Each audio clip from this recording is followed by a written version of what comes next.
Assalamualaikum warahmatullahi wabarakatuh. Nama saya Muhammad Hafiz Muklis Iskandar dari kelas R6 Ki, NPM 2023 4350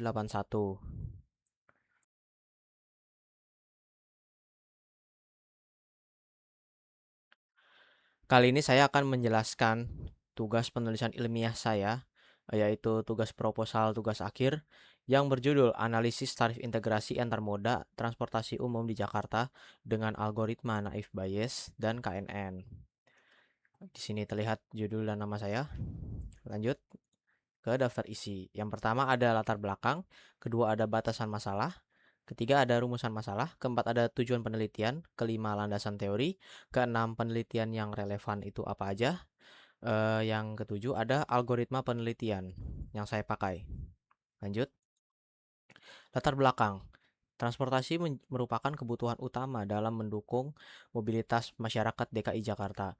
Seiring dengan meningkatnya jumlah penduduk yang mencapai 10,56 juta jiwa pada tahun 2020.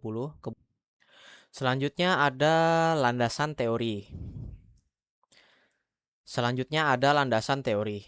Yang pertama ada data mining. Apa itu data mining? Data mining adalah proses mengekstraksi informasi dari data menggunakan teknik klasifikasi, prediksi, pengelompokan, dan asosiasi. Yang kedua, apa itu tarif integrasi transportasi umum? Sistem tarif dan tiket ini memudahkan perpindahan antar moda dengan tarif yang seragam. Jadi tarifnya itu lebih murah daripada tarif biasanya. Misalnya TJ itu 3.500, terus LRT itu 5.000. Nah, itu kan totalnya jadi 8.500 tanpa tarif integrasi. Dengan tarif integrasi itu bisa lebih murah. Nah, itu akan saya analisis lagi dan nantinya jadi data yang akan saya olah gitu. Lanjut, Naif Bayes adalah algoritma klasifikasi berbasis probabilitas menggunakan teorema Bayes. Yang keempat, K-nearest neighbor. Algoritma klasifikasi berdasarkan kedekatan atau kemiripan data dengan tetangga terdekat. Lanjut, ada penelitian relevan. Penelitian ini saya kumpulkan berdasarkan judul atau metode yang sama. Jadi ini saya lanjut aja. Saya lanjut baca. Peneliti Hunafa dan Hermawan tahun 2023. Judul penelitian perbandingan algoritma Naif Bayes dan K-nearest neighbor pada imbalance class dataset penyakit diabetes. Metode penelitian Naif Bayes dan KNN. Hasil penelitian dari hasil pengujian KNN tanpa smooth mencetak akurasi tertinggi sebesar 83,02%, disusul oleh KNN dengan smooth yaitu sebesar 80,47%. Sementara itu, kelompok algoritma Naif Bayes menghasilkan akurasi yang lebih rendah, yaitu 76,03%, tanpa smooth dan 71,66% dengan teknik smooth. Lanjut, yang kedua ada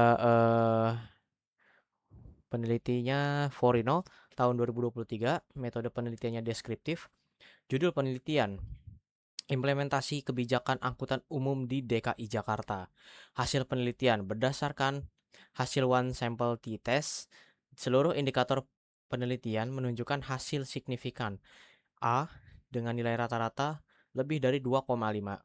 Hal ini menunjukkan bahwa responden cenderung setuju terhadap seluruh indikator, meliputi integrasi tarif serta harapan terhadap konektivitas dari aspek signage, layanan, keamanan, kemudahan pergerakan, dan aksesibilitas bagi penyandang disabilitas serta lansia.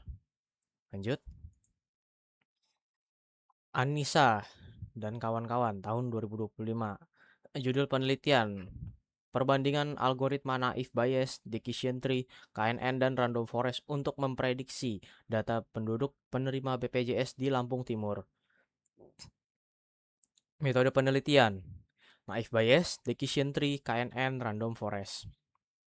Hasil penelitian berdasarkan analisis dataset di Kabupaten Lampung Timur, tercatat distribusi yang hampir seimbang antara 1.924 penduduk yang memiliki BPJS dan 1.960 penduduk yang tidak memilikinya. Data ini menjadi landasan penting untuk memahami pola penggunaan jaminan kesehatan, sekaligus menjadi dasar pengambilan keputusan dalam perencanaan dan pemerataan distribusi pelayanan kesehatan masyarakat. Lanjut. Peneliti, Penelitian dan Pengabdian Masyarakat Politeknik Transportasi Darat Bali tahun 2021. Fajri Nur Rahman dan Lydia 2025. Judul penelitian: Sinergi Moda Transportasi Publik di Jakarta, Dampak Kebijakan Tarif Integrasi Jaklingko pada MRT Jakarta. Nah, ini kalau ini nelitinya MRT doang. Lanjut, metode penelitian, regresi data panel. Hasil penelitian, hasil regresi menunjukkan bahwa tambahan satu penumpang Transjakarta berasosiasi dengan peningkatan rata-rata sebesar 0,806 penumpang MRT, P kurang dari 0,001, mencerminkan pentingnya integrasi antar moda dalam meningkatkan daya tarik transportasi publik. Temuan ini sejalan dengan penelitian sebelumnya yang menunjukkan bahwa keberadaan MRT meningkatkan jumlah penumpang Transjakarta di halte-halte terdekat hingga 36,5%. Gitu. Lanjut, peneliti Sadam tahun 2024. Judul penelitian: Penggunaan SIG untuk menentukan biaya dan melihat integrasi transportasi umum KRL dan Transjakarta di Jakarta.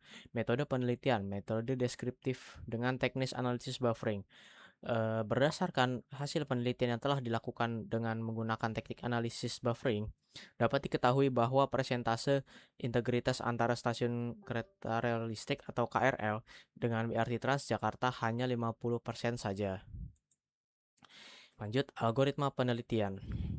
Penelitian ini menggunakan pendekatan supervised learning atau klasifikasi untuk mengkategorikan data transaksi penumpang menjadi beberapa kelas efisiensi tarif. Misalnya efisien atau tidak efisien. Berdasarkan 3 atribut utama, yaitu total tarif, jumlah transit, dan durasi perjalanan. Yaitu algoritmanya yang satu sudah jelas, KNN.